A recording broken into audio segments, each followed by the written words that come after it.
Да святится имя Твое, да придет царствие Твое, да будет воля Твоя, яко на небесе и на земли. Хлеб наш насущный дашь нам днесь, и остави нам долги наши, яко же и мы оставляем должником нашим.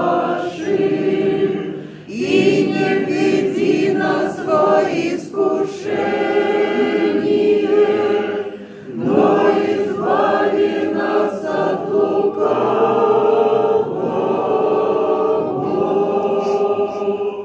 Tatăl nostru care ești în ceruri, sfințească-se numele Tău, vie împărăția Ta, facă-se voia Ta, precum în cer, așa și pe pământ.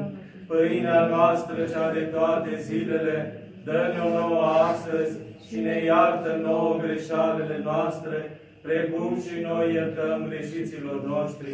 Și nu ne duce pre noi în ispită, ci ne izbăvește de cel viclean. Ca Ta este împărăția și puterea și slava a Tatălui și a Fiului și a Sfântului Duh, acum și pururea și în vecii vecilor. Amin.